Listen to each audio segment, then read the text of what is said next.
به نام یاد خدا، با سلام و درود زبان آموزان عزیز. امیدوارم که جور صحتمند باشین.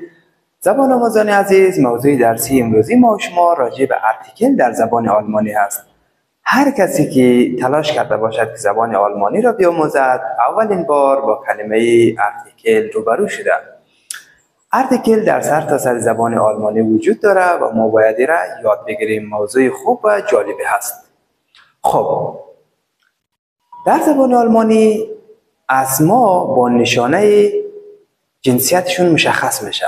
مثلا به میز، به چوکی، به دروازه، به اتاق، به شخص، به هر چیزی که برمیخورین او جنسیتش مشخص است در زبان آلمانی که آیا این مذکر است، آیا این خنثی است یا آیا این مؤنث است. در عالم واقعی ما گفتن نمیتونیم که آیا میز مذکر است یا مؤنث یا خنثی است، ولی در زبان آلمانی به هر چیز جنسیتش مشخص شده.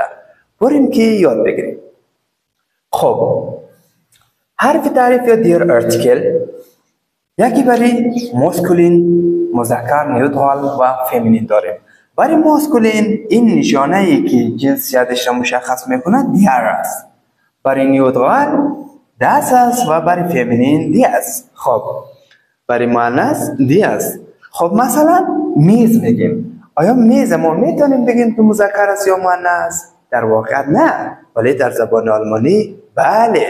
در زبان آلمانی ما میز مذکر داریم، آقای مذکر داریم، نامه مذکر داریم، اشتول چوکی مذکر داریم، دیر کولی خودکاری مذکر داریم. دیر تیش میز، دیر هیغ آقا، دیر بغیف نامه، دیر اشتول چوکی، دیر کولی خودکار.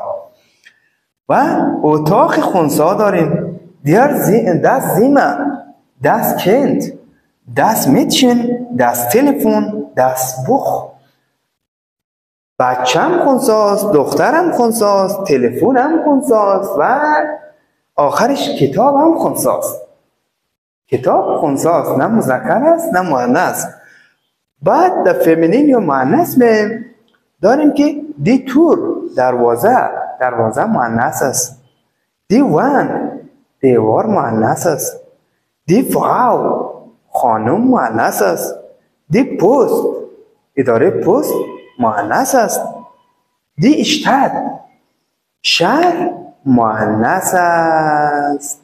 خب، حالا چطور یاد بگیریم؟ هر چیز مؤنث، مذکر، مؤنث، مذکر. در زبان آلمانی میگه هر اسمی را که تو میخوانی، مثلا درخت میخوانی یا مثلا اتاق میخوانی یا مثلا میز میخوانی، باید ارتیکلش در اون لحظه به یادت بسپاری. اگر بگذاری این زیاد میشه و یاد گرفتنش برای مشکل میشه. در 90% مواقع ارتیکل باید با اسم یاد بگیری، ولی یک تعداد اسمای خاصی هم وجود داره که ارتیکل اصلا نداره. مثل اسم بعض شهرها، فرض مثال میگیم چی؟ کابل دیگه نمیگیم که تو کابل مؤنث است یا مذکر.